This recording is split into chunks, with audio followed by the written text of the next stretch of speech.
Bon, donc aujourd'hui on continue en reprenant un autre réseau et une autre série d'articulations. Et bien sûr, ou plus tôt ou plus tard, il fallait arriver à traiter aussi les Français.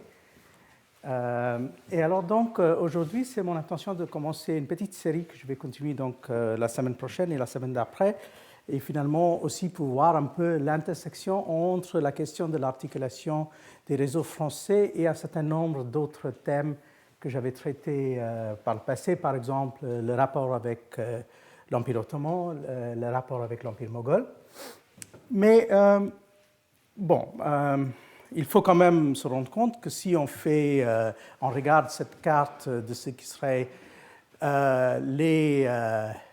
les empires européens d'outre-mer, disons vers 1650 ou 1700, vous voyez bien sûr que par rapport aux Portugais, par rapport aux Espagnols, par rapport aux Anglais même, ou aux Néerlandais, les Français avaient quelques retards. Il y avait relativement peu de présence française, même en 1650 à l'outre-mer. Et d'ailleurs, il faut le dire que même s'il y a bien sûr un certain nombre de monographies et des écrits, la question de l'outre-mer pour l'histoire française reste en quelque sorte en retrait jusqu'au XVIIIe siècle. Et c'est vraiment au XVIIIe siècle qu'on commence à avoir un traitement assez considérable du sujet, surtout par rapport à l'Empire atlantique. Mais néanmoins, pour le XVIIe siècle, comme on verra, il y a quand même des choses assez intéressantes à voir et à dire. Et voilà, donc on commence en pensant à la question tout d'abord géographique. Et si on remonte au XVIe, ça va de soi, et c'est une chose bien connue, que la question de l'outre-mer, c'est essentiellement une question qui est traitée par les gens du Nord. Donc, si on pense à la présence française à l'outre-mer, en Atlantique, et par la suite même en océan Indien, on verra qu'il y a ces 3 ou 4 endroits sur lesquels on va revenir sans cesse. Saint-Malo, bien sûr, mais aussi les ports de Normandie, donc Dieppe, mais aussi Honfleur, plus tard Le Havre, Fécamp. Donc, ce sont des ports qu'on retrouve maintes fois dans les écrits sur le XVIe, XVIIe siècle. Et c'est plus tard, on le sait, c'est surtout à la deuxième moitié du XVIIe et surtout au début du XVIIIe, par exemple, que les réseaux de La Rochelle en direction de la Nouvelle-France vont se développer. Et donc, on aura finalement une autre articulation. Et donc, tout d'abord, on aura un certain nombre de choses à dire sur ces ports du Nord. Et bien sûr, aussi, là, il faut, d'une certaine façon, essayer d'éviter les grands mythes, par exemple, des mythes romantiques autour de gens comme Jean Angot, la question des soi-disant des pirates de Saint-Malo, etc. Mais revenons un peu sur une petite idée tout d'abord. Alors, c'est pas facile de trouver des chiffres pour le XVIe siècle, mais pour la fin du XVIIe, rappelons un peu la situation de ces ports.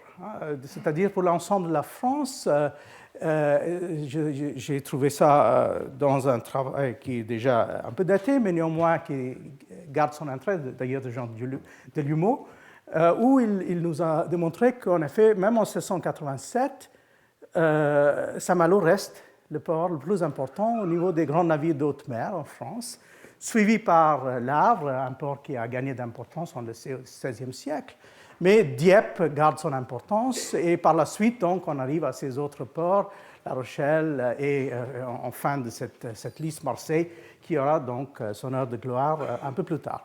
Mais alors, si on ne prend pas seulement les navires appartenant à Saint-Malo, mais par exemple si on prend quelque chose d'autre, c'est-à-dire les arrivées à Saint-Malo, plus ou moins autour du même moment, vous voyez qu'il y a quand même une circulation très intense. Et d'ailleurs, un jour, il serait intéressant peut-être, je vais peut-être revenir à ce sujet, faire la comparaison, par exemple, entre les mouvements dans un port comme Saint-Malo et un port comme Nagasaki ou un port comme Surat pour voir en fait au niveau de la circulation qu'est-ce qu'on peut effectivement dire.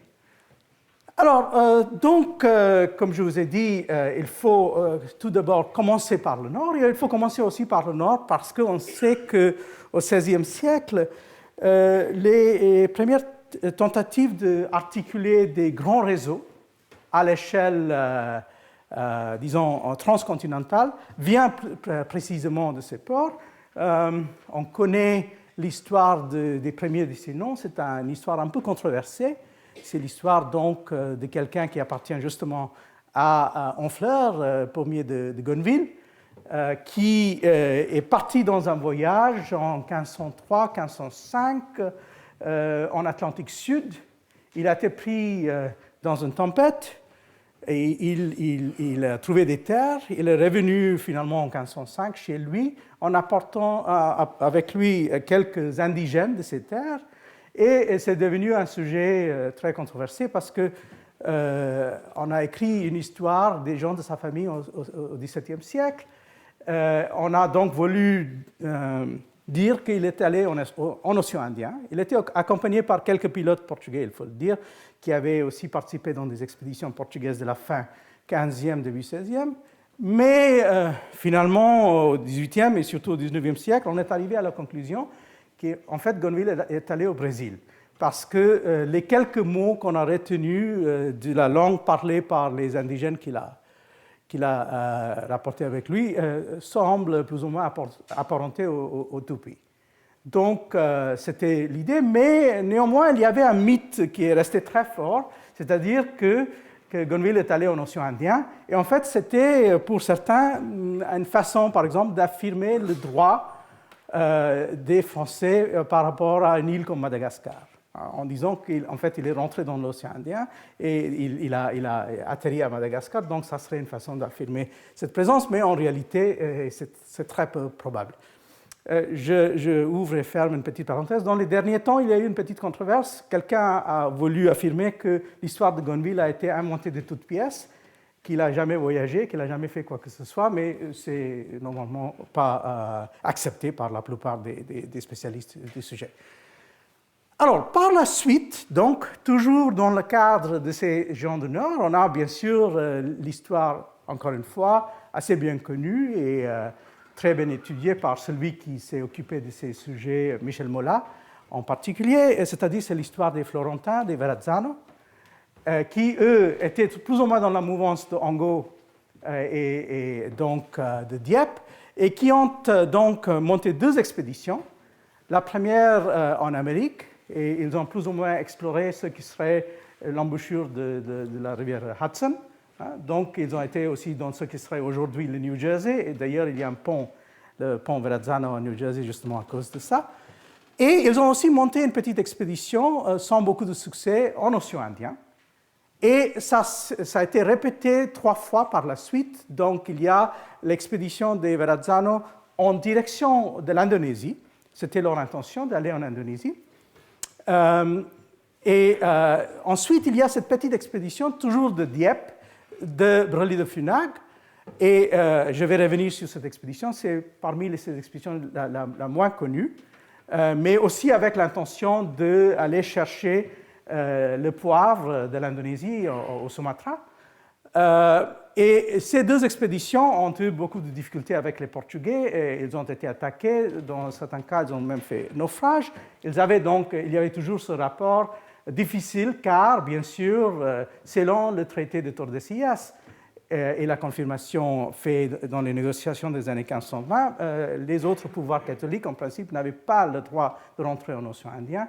C'était que les Portugais qui avaient ce monopole, soi-disant. Donc, il y avait cette question qui se posait. Et par la suite, dans cette série, il y a le voyage des Parmentiers, en 1529-30 en Asie du Sud-Est. C'est un voyage qui est resté célèbre surtout parce qu'il y avait des littéraires, des poètes qui ont été associés avec ce voyage. Donc ça a aussi laissé des traces dans la littérature et dans la poésie surtout. Alors, donc, si vous voulez, là, vous voyez un peu plus ou moins le trajet des Verrazzano en 1524. Et ici, vous aviez le voyage des Parmentiers qui sont allés jusqu'au Sumatra 1529-30. Et d'ailleurs, qui sont passés, eux, certainement par Madagascar. Il n'y a pas de doute sur ça. Mais on sait que tout cela, ça n'a rien donné. En fin de compte, il n'y avait pas de consolidation, il n'y avait pas de vrai développement à partir de ça, mais ça a laissé quelques traces assez amusantes dans la cartographie dieppe-oise. Donc ça, il y a une série de cartes, mais ça, c'est peut-être la carte la plus célèbre, où on voit donc dessiner une version un peu étrange de l'Amérique du Sud, mais surtout ce qui a suscité la controverse dans ces cartes, c'est bien sûr ça. Ce qui est décrit ici comme Java la Grande. Et il y a eu donc, comme vous le savez peut-être, pas mal de questions autour de ce qui serait Java la Grande et si, en effet, à l'époque, c'était une espèce de reflet d'une connaissance de l'Australie. Et si, en fait, ils avaient une petite idée qu'il y avait, peut-être en parlant justement avec les navigateurs en Asie du Sud-Est, qu'il y avait cette terre, cette grande terre qui était là, mais jamais personne n'a pu résoudre cette question. Et il semble plutôt que les Portugais, par exemple, avaient une connaissance vague de la côte nord de l'Australie, mais à la fin du XVIe, mais pas avant ça. En tout cas, donc, il y a cette réflexion. Il y a aussi un autre reflet qui est amusant, c'est cette lettre qui se trouve dans les archives à Lisbonne. Et c'est une lettre qui est écrite par une série de Français. En fait, il y a 36 Français qui sont, à l'époque de cette lettre, en captivité au Gujarat. Et il s'avère qu'ils sont des gens qui sont ce qui reste de, justement, l'expédition de Brûlis de Funag. C'est-à-dire, ils ont été en Afrique de l'Est. Par la suite, ils sont allés dans le port gujarati de Diu. Et là, il y a eu des tractations avec le sultan. Et le sultan a compris que c'était des gens qui savaient manipuler l'artillerie. Et du coup, donc, il les a pris comme prisonniers. Et ils ont été donc intégrés dans l'armée du sultan de Gujarat. On a cette trace qui est cette lettre écrite en 1528 au gouverneur portugais Lope Vaz de Sampaio, où ils se plaignent de comment ils ont été traités, mais ils insistent dans la deuxième partie de cette lettre que le sultan a voulu qu'il laisse la sainte foi catholique de Jésus-Christ, qu'ils deviennent musulmans, mais ils insistent qu'ils ont refusé ça, qu'ils ont gardé leur foi. Mais par la suite, on les trouve ici et là dans les chroniques persanes. Il y a toujours mention dans les années 1530 de ces Français, quelques-uns devenus renégats et d'autres restés chrétiens qui ont lutté donc, dans les batailles des années 1530 entre le sultan et le roi moghol Humayun. Mais tant qu'on sache, il n'y a personne parmi ce groupe qui est revenu. Donc, il n'y a pas de retour, il n'y a pas de... mis à part cette trace, dans les archives en France, on n'en trouve pas des échos. Mais néanmoins, ça, c'est quand même un moment d'une expédition montée donc toujours avec l'aide des Portugais, qui, en particulier, il y avait un marin portugais qui s'appelle Estevão Dias. Et ce Estevão Dias, c'est celui qui était plus ou moins le pilote et qui gérait un peu les choses, avec bien sûr ses amis et ses confrères normands. Alors, on sait par contre que plus ou moins au moment de la fin de ces expéditions-là, en 1530, il y a le début des autres expéditions, mais dans un autre sens. Donc, il y a une espèce de coïncidence assez claire.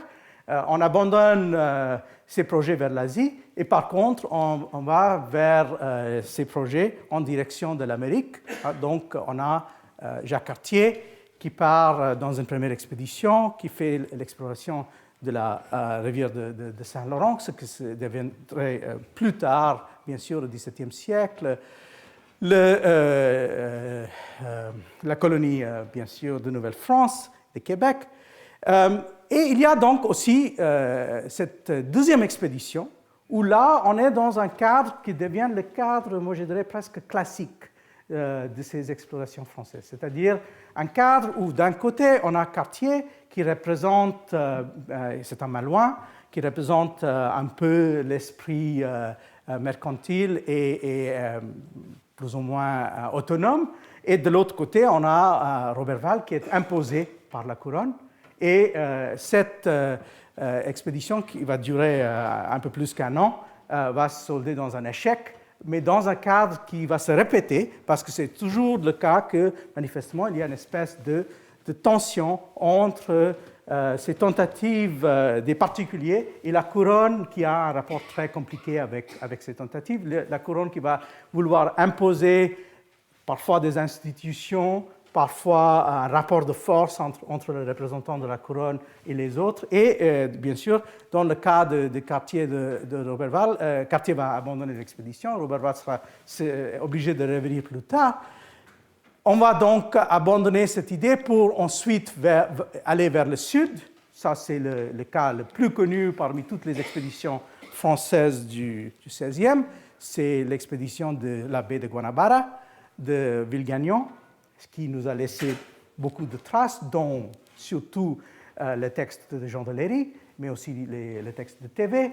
Et alors là, cette expédition de France-Antarctique, c'est en quelque sorte, on rejoue un peu la même histoire, toujours la couronne qui a ses ambitions, les autres qui ont d'autres idées, ce qui va aussi se compliquer par le fait d'une tension entre huguenots et catholiques.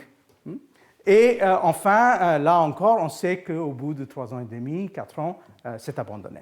Pour aller encore, et on est toujours, bien sûr, ici dans le cadre, déjà avec Cartier jusqu'à un certain point, mais avec Villegagnon et avec la Floride française aussi, ces expéditions qui ont à voir avec les ambitions de l'amiral Coligny.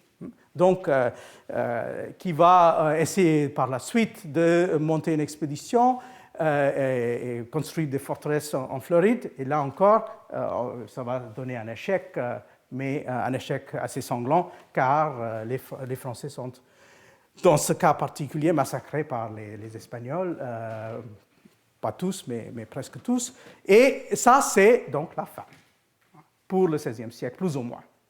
Et ça, bien sûr, on peut comprendre très facilement, parce que par la suite, on a la mort de l'assassinat de Coligny même, qui était en quelque sorte l'impulsion dans ces expéditions. Et il semble que les gens du Nord, eux aussi, ont abandonné l'idée des expéditions pendant, disons, les années 1560, 70, 80.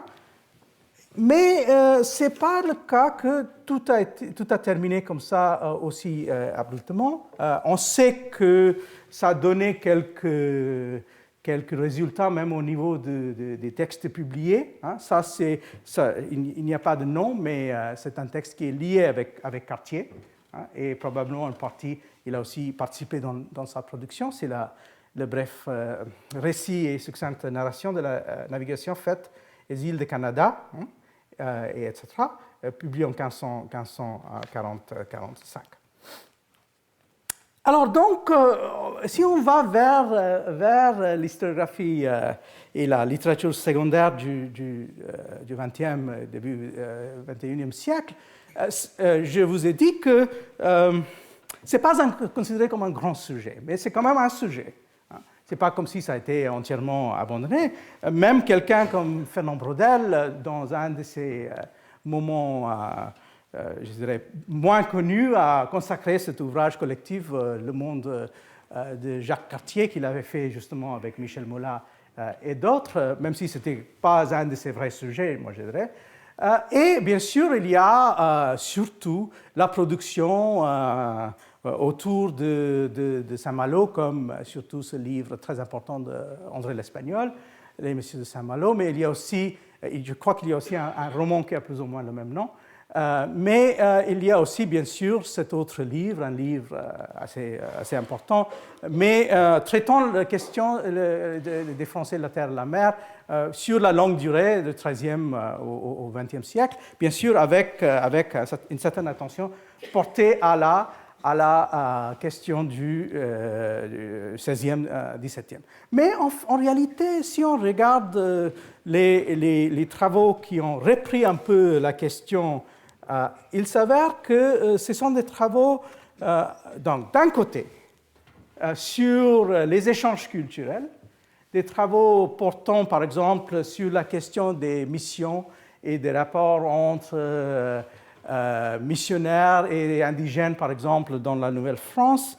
Ici, on est donc dans ce moment de reprise au XVIIe siècle avec Champlain. Champlain qui va donc aller au-delà des explorations de quartiers, qui va donc aider à créer ou à mettre en place quelque chose qui est beaucoup plus considérable que les petits comptoirs de commerce de fourrure qu'il y avait au tout début du XVIIe siècle, donc qui va au Grand Lac, hein, surtout le lac Ontario, mais aussi Erie et Huron. Et là, on sait aussi que, bien sûr, il y avait à la fois cette expansion ici, hein, ce qui est plus ou moins le territoire de Québec, mais il y avait aussi, bien sûr, cet deuxième aspect qui est l'Acadie. Hein. Donc là, on a quand même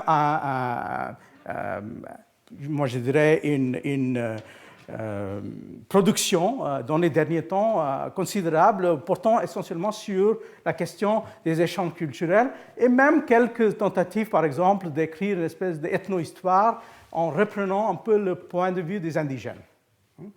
Ce qui n'est pas tout à fait évident, mais néanmoins ça existe. On sait qu'il y avait donc une distribution assez compliquée des peuples indigènes dans cette région. Donc les Français essentiellement ont à voir avec les Iroquois, avec les Algonquins et avec les Hurons. Donc c'est les trois peuples, mais en fait dans l'extension ils ont quand même des rapports avec pas mal d'autres. Et donc, il s'avère que maintenant, on a de plus en plus de tentatives. Je pense que celui qui a été un peu le pionnier de tout cela, c'est Bruce Trigger, mais par la suite, il y a eu quand même des tentatives beaucoup plus considérables, à la fois pour parler de ça et bien sûr aussi de parler de la présence française. Et vous voyez que la présence française des colons était extrêmement faible. Hein. Donc, même en 1640, on a probablement quelques centaines de Français, pas plus que ça. Et il faut attendre, bien sûr, la deuxième moitié du XVIe siècle pour voir une vraie expansion qui va monter jusque dans les quelques milliers de Français. Et là, à partir de ça, on a aussi des travaux sur la démographie de ce peuplement et ces questions-là. Donc ça, c'est quelque chose qui existe et qui a aussi l'avantage d'être basé sur une production assez considérable de la part surtout de Champlain.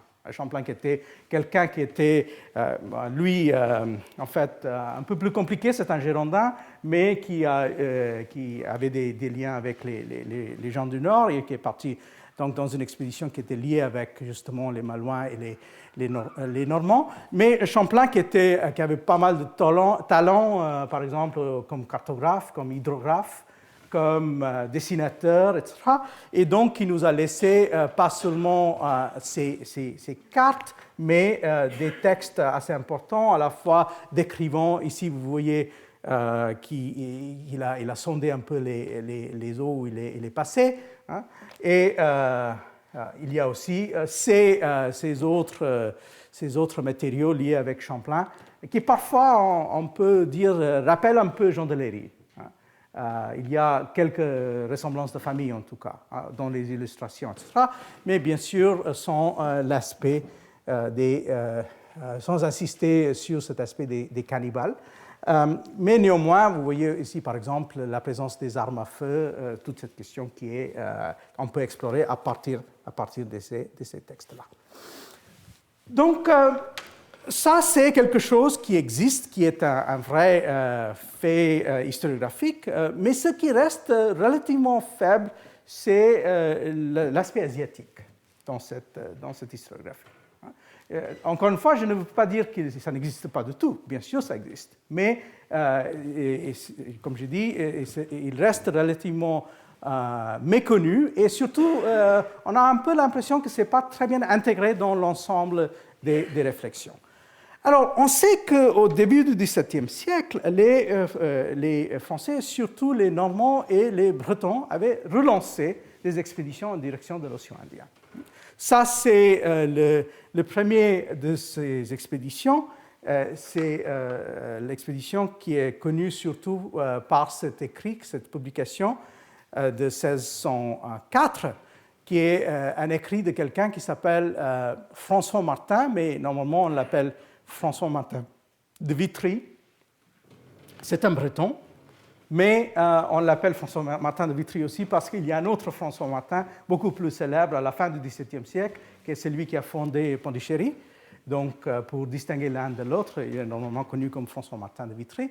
Et regardons par exemple comment il commence son texte, pour voir lui aussi comment il voyait le rapport entre la question de l'outre-mer et la question de l'identité française même. Donc, voyons. Il dit... ce qui me fait déplorer le défaut de la nation française, laquelle étant plus que tout autre naturellement pourvue de vivacité, d'esprit et de valeurs redoutables, a néanmoins langui si longtemps dans le sommeil de oisiveté, méprisant ses enseignements et outre cela les trésors des Indes orientales, desquels les Portugais et Espagnols se sont enrichis, si je l'ose dire, aucunement à notre préjudice. À la fin, une compagnie de marchands de Saint-Malo, Vitré et Laval, ceux qui sont réveillés premiers pour effacer cette honte et enrichir le public des singularités de l'Orient, se sont résolus, exposant leurs moyens et leur vie au hasard de 1000 morts dont la mer est remplie, de mettre les voiles au vent pour y faire un voyage. C'est pourquoi, l'an de notre salut 1601, ils équipèrent 2 navires, l'un de 400 tonneaux, nommé le Croissant, et l'autre de 200 tonneaux, nommé le Corbin, et pour l'exécution de la dite entreprise, étaient chef et principal conducteur, le sieur Michel Frotté, sieur de la Bardelière, bourgeois de la ville de Saint-Malo, et ainsi de suite. Donc, il nous raconte cette expédition qui les a amenés, comme toujours, il y a toujours le même tropisme en direction de Sumatra et en direction de l'Indonésie. Donc, vous voyez que c'est comme si ces expéditions des années 1520 sont restées ancrées quelque part dans le subconscient de ces gens. Et d'ailleurs, c'est très évident pourquoi on fait ça, pour une raison très évidente, parce qu'en Inde, les Portugais ont une présence fortifiée. En Asie du Sud-Est, ils n'ont qu'une forteresse d'importance, qui est la forteresse de Malacca. Et une fois qu'on évite Malacca et on va vers les autres îles, il n'y a pas de vraie opposition au niveau d'une présence armée des Portugais. Et d'ailleurs, ça c'est une première raison. Une deuxième raison qui est aussi évidente, c'est que ce qui intéresse, c'est les épices. Les épices se trouvent surtout en Indonésie et pas tellement en Inde. Et le poivre, maintenant on est à la fin du XVIe siècle, le poivre qui était autrefois plus ou moins un monopole de l'Inde, au cours du XVIe siècle, maintenant a pris racine surtout au Sumatra. Donc, ça veut dire qu'on peut aussi trouver du poivre facilement au Sumatra. Donc, pourquoi aller en Inde, affronter les Portugais dans une situation où ils sont relativement forts, quand on peut détourner ça et aller tout droit en Indonésie? Mais le problème, c'est que, comme ils l'ont trouvé, ce n'est pas que les Portugais qu'il faut affronter, il y a aussi les Néerlandais. Et là, du coup, le problème que les gens de cette expédition vont avoir, ce n'est pas tellement donc, avec les Portugais, mais surtout avec ces Néerlandais. Mais néanmoins, ils vont réussir à faire donc, cette expédition en évitant Malacca et en allant donc vers les autres îles. Et d'ailleurs, il sera dans les ports de Java aussi au tout début du XVIIe siècle. Donc ça, c'est un moment de renouveau, un moment quand il y a donc une tentative de revenir sur cette question, et on voit que c'est toujours les mêmes groupes, les mêmes tendances, Et là encore, sans demander trop au niveau de l'approbation de la couronne, mais ils seront donc bien sûr aussi rattrapés.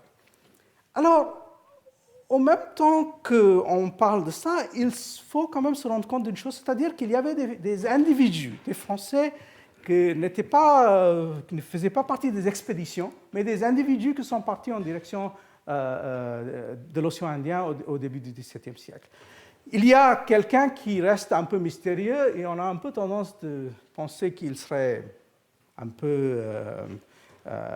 il a un peu tendance de fabuler. C'est ce monsieur Vincent Leblanc, qui est un Marseillais, qui dit qu'il avait passé en gros 30 ou 40 ans entre le Brésil, l'Inde, etc. Mais il a publié son texte relativement tard. Le texte est publié finalement qu'au milieu du XVIIe siècle, et d'ailleurs, on aura toute une lutte autour de ce texte. Donc ça, c'est un cas, c'est quelqu'un qui a navigué un peu, au moins si on croit ce qu'il écrit, dans l'océan Indien, mais en réalité, il y a beaucoup de Français apparemment qui, d'une façon ou d'une autre, auraient fait partie de la présence portugaise. Parce qu'on sait que les Portugais avaient tendance à accepter d'autres nations européennes. On le sait avec les Italiens, mais en fait, on a trouvé, en regardant la liste des garnisons portugaises, par exemple, dans les années 1510, qu'il y a des Irlandais, par exemple, chez les Portugais déjà en 1515-1516. Donc, les Français aussi, eux, ils passaient. Et alors, donc, il faut au moins prendre en compte ces autres individus passés comme ça, et donc, parmi lesquels les plus connus sont Jean Moquet et François Pirard de Laval. Tous les deux ont laissé des textes, mais là encore, attention, parce que le problème, c'est que ces textes-là font partie d'une espèce de, je dirais presque d'une industrie. Et celui que contrôle tout cela, c'est ce monsieur Pierre Bergeron. Et ça, on le connaît maintenant grâce à des spécialistes de la littérature des voyages. Donc, c'est plutôt des littéraires, et en particulier un professeur à l'Université de Toronto, Grégoire Holtz, qui a beaucoup travaillé sur ces rapports et qui nous a démontré comme quoi, en effet, Moquet et Pirard de Laval, leurs textes ont été entièrement remaniés et refaits par Bergeron. Alors, Bergeron, c'est donc quelqu'un qui est une espèce d'intellectuel de bureau. Ce n'est pas lui qui voyage, mais c'est quelqu'un qui tient des correspondances assez intéressantes. Par exemple, il a des correspondants aux Pays-Bas, etc. Mais ce qui est intéressant, c'est qu'il travaille avec ces gens. Par exemple, on dit, c'est un peu la mauvaise langue, mais néanmoins, on dit que, par exemple, que Pirard de Laval était plus ou moins un ivrogne. Donc, il n'arrivait même pas à mettre deux phrases ensemble, et que Bergeron était obligé de travailler 2-3 fois avec lui pour stabiliser le texte, pour être sûr que la chronologie qu'il racontait une fois n'était pas absolument en contradiction avec ce qu'il racontait quelques mois plus tard. Mais d'ailleurs, maintenant, on voit comment travailler Bergeron à partir de ce troisième cas, qui est d'ailleurs le cas peut-être le plus intéressant, qui est celui de Pierre-Olivier Malherbe, qui a fait le tour du monde à la fin du XVIe, début du XVIIe. Et Malherbe donc, est parti en Espagne, puis en Amérique espagnole. Il a été en Amérique du Sud. Il a ensuite il a traversé le Pacifique et il est rentré donc en océan Indien. Et finalement, il se retrouve à la cour moghole dans les années au début du XVIIe siècle. Et donc, il va passer du temps là-bas, mais aussi dans les autres empires islamiques. Hein. Donc, au début de son texte, et d'ailleurs, c'est un texte qui n'est pas écrit par Malherbe, mais ce sont des notes qui ont été prises par Bergeron. Donc, Bergeron a parlé avec Malherbe et il a rédigé un texte qu'il n'a jamais publié.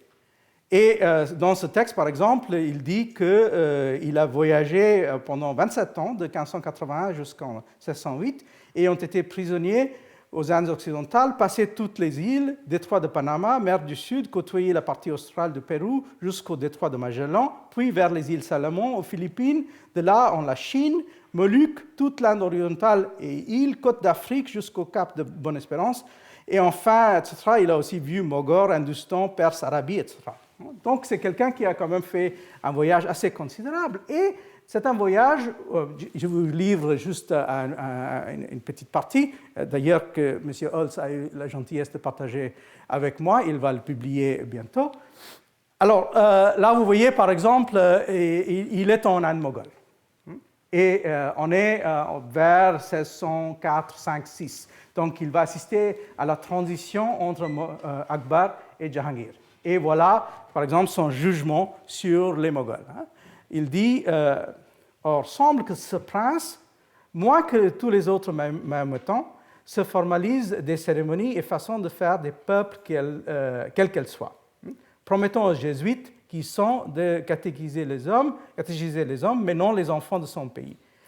Et ces peuples idolâtres, qu'il dit plus haïr, leur ayant laissé toutes leurs folles cérémonies jusqu'au dépouillement des filles que les brahmins font pour leur pagode, qu'il permet encore à Mathura, lesquels le Moghol, ayant ouï parler à Malherbe, il dit que c'était chose antique sans la réprouver davantage. Ces brahmins font 1000 impostures pour faire parler ces pagodes aux idoles, comme eux-mêmes confessent à Malherbe, disant que c'était pour gagner leur vie parmi ces peuples qui croient cela. Donc il faut quand même prendre ça avec cum grano salis. Le Moghol défend toutefois aux parents de brahmins de laisser brûler les veuves des dix brahmins, etc. Donc ce qui est intéressant, c'est qu'en fin de compte, il dit que tout cela montre que ce prince, c'est probablement Akbar, ce prince est plus déiste que Mahométan, comme était Tamerlan. Et d'ailleurs, par la suite, il va faire le contraste entre les méchants ottomans et les bons Moghols, en disant en gros que les Ottomans sont vraiment des musulmans beaucoup plus durs, beaucoup plus sunnites, et les Moghols sont donc parmi ces idolâtres qu'ils tolèrent. Alors, donc, Malherbe fait partie de cet éventail des textes contrôlés par Bergeron d'une façon ou d'une autre, certains qu'il a donnés à la publication, comme Pirard ou comme Moquet. Il a aussi traité Bergeron avec beaucoup de difficultés avec Vincent Leblanc, qui ne voulait pas laisser la main sur son texte. Mais avec Malherbe, il n'est pas arrivé à mettre ça sur la place publique, mais néanmoins, on a les traces de ça dans les archives. Alors, donc, ce qu'on a avec Malherbe, c'est quelque chose qui est assez intéressant, c'est pour la première fois un Français qui rentre, disons, dans le cœur de l'Empire moghol. Tandis que les autres, si on regarde Pirard ou Moquet ou les autres, ils ont toujours une présence côtière qui est liée avec leurs activités dans l'Empire portugais. Ils n'ont jamais pénétré dans l'intérieur, tandis que pour la première fois, avec Malherbe, on a une tentative de décrire l'importance de l'Empire moghol et surtout pour faire, à partir de ça, une idée qu'il serait intéressant de pas seulement se concentrer sur l'Asie du Sud-Est, mais vraiment avoir un rapport direct et un rapport contractuel avec ce grand empereur qui est le roi moghol.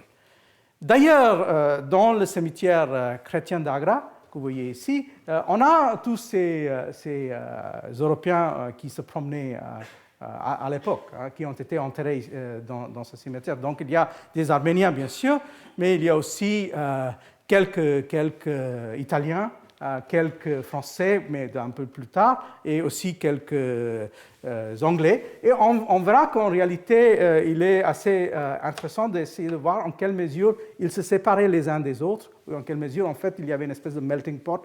Cimetière comme melting pot, ce n'est pas une très bonne idée, mais néanmoins, il y avait une espèce de rapport entre ces gens-là. Là, vous voyez quelques-uns des tombeaux les plus anciens de cet endroit.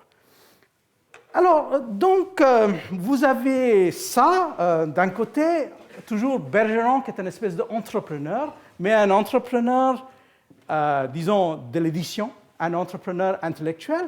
On a toujours, vous voyez, l'entrée porté par les gens des ports du Nord. Mais là, de l'autre côté, il y a bien sûr l'État français qui s'intéresse, mais qui se dit très frustré. Donc Louis XIII, qui dit dans les années 1620, là, on regrette la division de nos sujets, que voulant chacun faire bande à part et ne songeant qu'à leur profit particulier, ont souffert de grandes pertes. Là, il se réfère à un certain nombre de ces expéditions. Et Richelieu qui dit en 1626 qu'il faut faire des grandes compagnies, obliger les marchands d'y entrer, car faute de ces compagnies, pour ce que chaque petit marchand trafique à part et de son bien, ils n'ont pas les reins assez forts comme aurait une grande compagnie. Donc là, on songe toujours aux Néerlandais. Là, déjà, on a la compagnie néerlandaise comme modèle, ou même la compagnie anglaise, mais surtout la compagnie néerlandaise. On a cette idée donc qu'il faut, en quelque sorte, obliger ces gens, comme les gens de Saint-Malo, de Vitry ou autres, de se mettre ensemble. Alors, le personnage qui à l'époque, joue le rôle principal dans le cadre des marchands.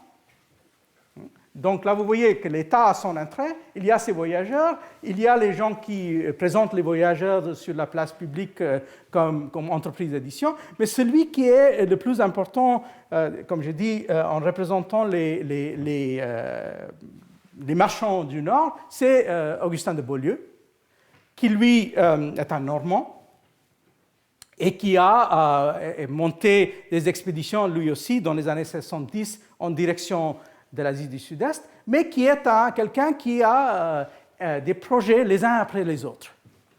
Même à son retour, il va continuer à essayer d'avoir et de gérer ses projets. Alors donc là, on a un de ces projets intéressants. Ça, c'est un texte qu'il a écrit en 1624, où maintenant, il a appris l'importance du Grand Moghol. Et c'est un projet donc pour commercer avec l'Empire moghol, où il dit qu'il faut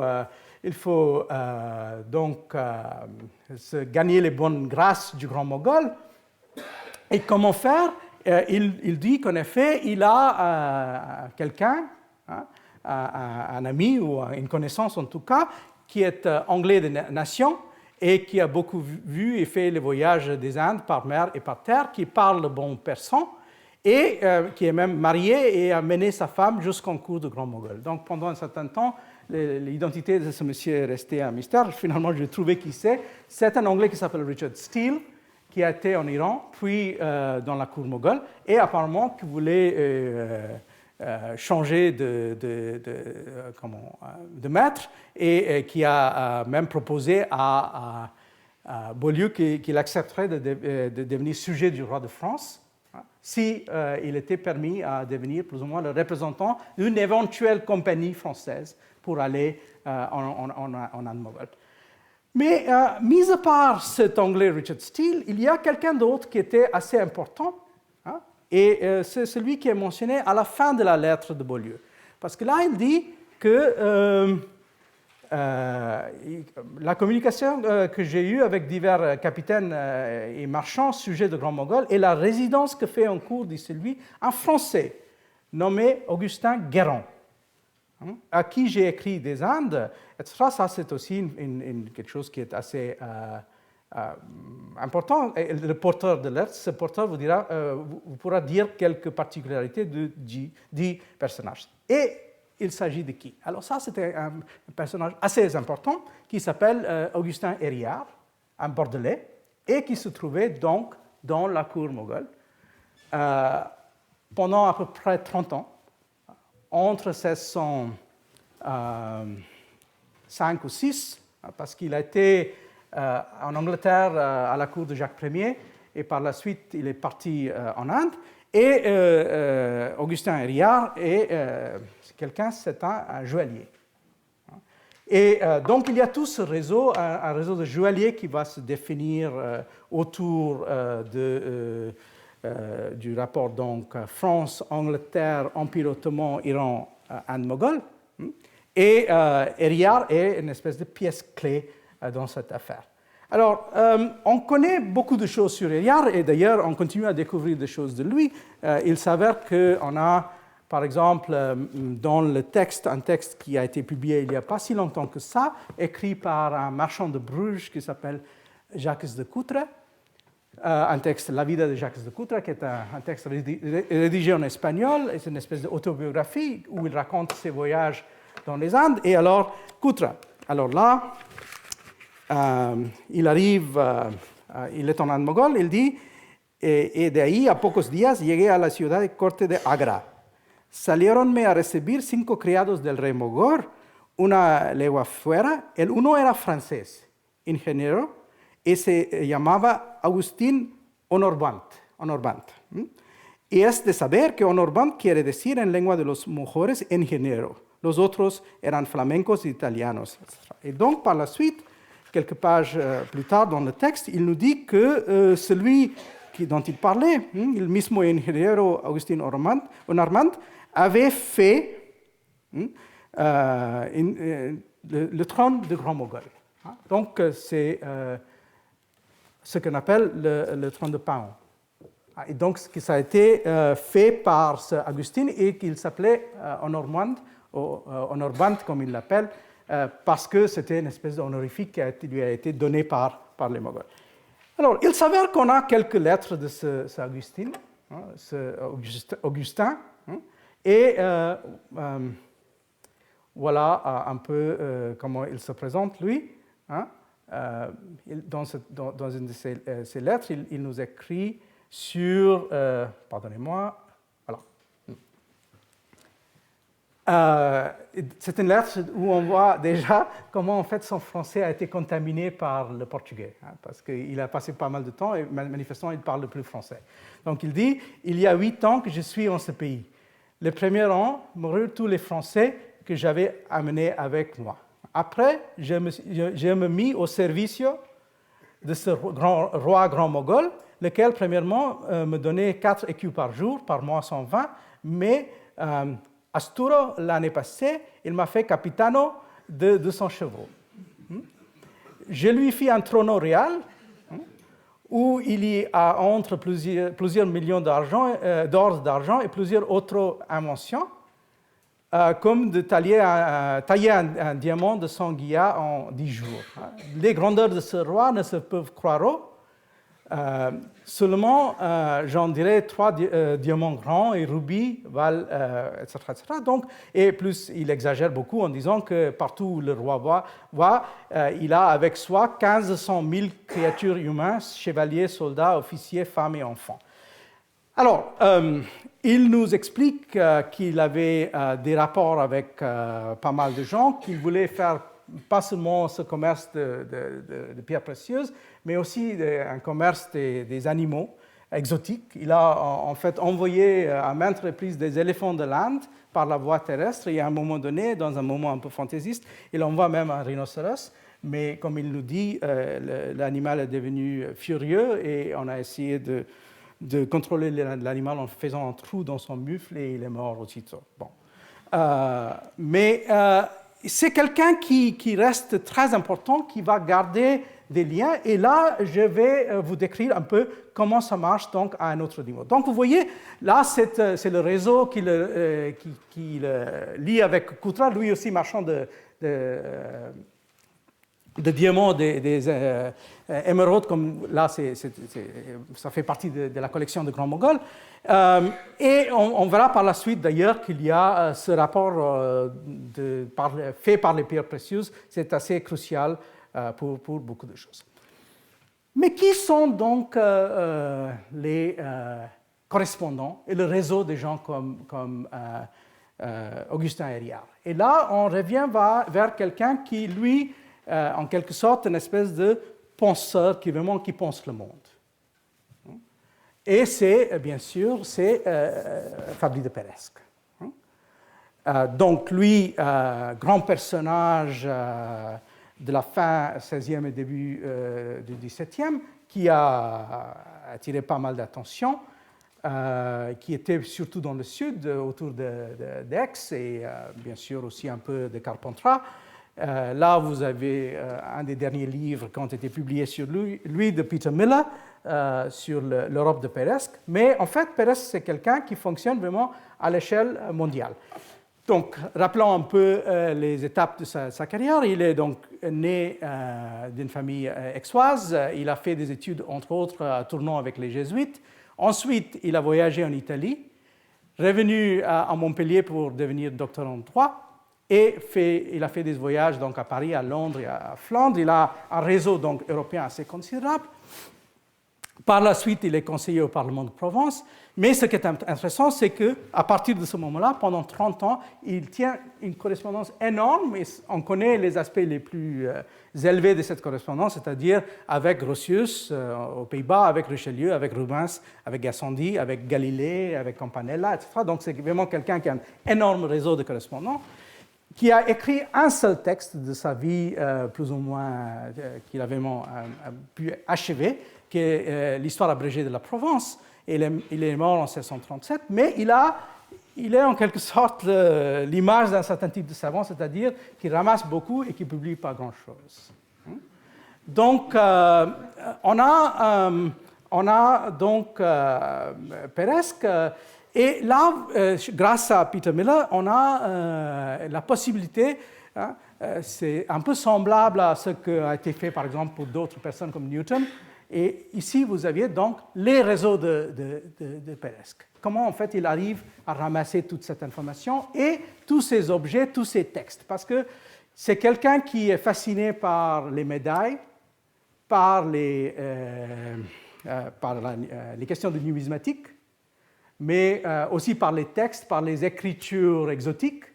Et donc, si vous regardez, il y a ici donc, les marchands de Marseille qui sont à son service, des gens de Toulon, des officiels, mais vous aviez ici aussi des voyageurs, des missionnaires, des diplomates, des capitaines de vaisseaux, etc. Et tous ces gens sont en lien avec lui. Et ici, vous aviez les orfèvres et les joailliers, qui font partie de son réseau. Et parmi ces gens-là, on a, d'ailleurs, ce qui est très intéressant, il a un certain nombre de nouveaux chrétiens, des marans, surtout des marans portugais. Mais il a aussi donc, des gens comme Hériard qui font partie de son réseau, et donc on a retrouvé les traces de la correspondance entre Hériard à la cour moghole et Peiresc. Et alors, bien sûr, ce qu'il pense faire Peiresc, c'est en quelque sorte de ramasser tout cela pour créer une espèce de vision du monde, une vision mondiale, pour aller un peu au-delà de la chronologie basée sur les données bibliques qui venaient de la tradition des gens comme Scaliger. Il voulait probablement aller au-delà de ça. Il n'a jamais réussi à faire ça, mais néanmoins, on voit comment le réseau fonctionne. Donc, vous aviez, pour ainsi dire, plusieurs types de fonctionnement, plusieurs types de centres qui se croisent. Donc, on dirait que Peiresc, par exemple, est beaucoup plus dans la continuité de Bergeron. Et d'ailleurs, il y a des rapports entre les deux. Bergeron et Peiresc se sont connus. Et d'ailleurs, dans l'affaire de Vincent Leblanc, quand Bergeron n'a pas réussi à mettre la main sur le manuscrit de Vincent Leblanc, c'est Peiresc qui est intervenu pour pouvoir faire ça. D'ailleurs, Peiresc, c'est aussi assez important pour la suite, parce qu'il est très proche de Gassendi. Et Gassendi, bien sûr, est le maître de Bernier, qui sera une des pièces les plus importantes pour la connaissance française de l'Asie et du monde islamique dans la deuxième moitié du XVIIe siècle. Donc vous voyez qu'il y a les réseaux contemporains, mais il y a aussi les généalogies qu'on peut construire en allant vers la deuxième moitié du siècle. Alors, donc vous aviez ça, Peiresc, lié avec les textes, lié avec les voyageurs, ramassant de l'information pour arriver à construire sa version du monde avec son assis en Provence. Mais bien sûr, il y a aussi l'indéfatigable Beaulieu, qui va continuer, lui, à produire un projet après l'autre. Vous avez vu le projet des années 1620, où il va proposer ce rapport que peut se construire avec les Moghols. en passant par Hériard et en passant par Richard Steele. Mais dans les années 1630, il a déjà changé d'avis, Beaulieu, et il va revenir vers le marquis d'Effiat, le maréchal de France, au début des années 1630, avec un autre projet. Et ce projet-là a une géographie qui est maintenant complètement différente. Car ce qui décide Beaulieu entre-temps, c'est qu'il ne vaut pas la peine vraiment de rentrer dans un contact très direct et très important avec les Moghols, car ça serait trop difficile à gérer, et les Français n'auront pas assez d'autonomie. Mais donc, ce qu'il propose, c'est un autre projet avec son centre dans l'île de Madagascar. Alors, donc, on est au début des années 1630. Il a quelques informations sur le Madagascar, et c'est surtout autour de ce qu'on appelle la baie d'Antongil, dans cette partie, où il va proposer de créer un centre français, et à partir de ce centre français, qui aurait donc un lien direct par la route du Cap avec la France, on aurait plusieurs réseaux possibles, donc vers l'Afrique de l'Est, vers la mer Rouge, vers le golfe Persique, avec l'Inde, mais aussi avec la Thaïlande, avec l'Indonésie. Et en allant, d'ailleurs, on est dans les années 1630, ils pensent qu'on peut aller jusque au sud du Japon faire le commerce. Donc là, c'est une autre vision maintenant venant de la part de Beaulieu, et d'ailleurs qui n'est pas restée sans conséquences. Parce que le résultat de ça, c'est bien sûr cette histoire assez compliquée qu'on a avec les Européens et Madagascar à l'époque, c'est-à-dire, on sait qu'Afonso d'Albuquerque avait déjà été à ce qu'on appelait, les Portugais appelaient à Ilha de São Lourenço, c'était leur nom pour Madagascar, en 1504, mais les Portugais n'avaient pas grand-chose à voir finalement avec les Malgaches et avec l'île. Mais donc, en 1630, quand c'est proposé par Beaulieu, il n'y a pas de vraie implantation des autres Européens non plus. D'ailleurs, c'est intéressant de voir comment il présente les choses. Il dit « L'île de Madagascar est plus grande que l'Angleterre et s'étend depuis le 27 degrés sud de l'équinoxial jusque par les 12 degrés. » Et il dit que l'air y est fort sain et tempéré, abondant en très grande qualité de bétail, etc. Donc, il fait de ça une espèce de paradis. Et même s'il dit que la religion de Mahomet commence à s'y être enseignée, c'est encore très faible, tandis que dans le contexte moghol, on aurait beaucoup plus de difficultés. Et ça va donner des résultats parce que, même si ce n'est pas tout de suite, vous voyez que les Anglais, eux aussi, vont commencer à essayer de s'implanter dans le Madagascar dans les années 1630 et 40. Ça va durer à peu près 10 ans. Et bien sûr, les Français vont s'installer, pas là où ils voulaient, parce que lui, il aurait préféré une location plutôt par là, mais en fait à Fort-Dauphin, où ils ont donc créé cette implantation dans les années 1540 qui vont durer plus ou moins 35 ans et qui vont produire de la littérature comme le célèbre texte d'Étienne de la Flacourt ou l'autre texte encore.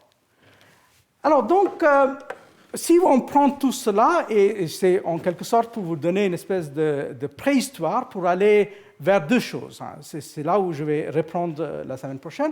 Donc, d'un côté, pour voir un peu la consolidation de tout cela avec les voyageurs de l'époque de Colbert.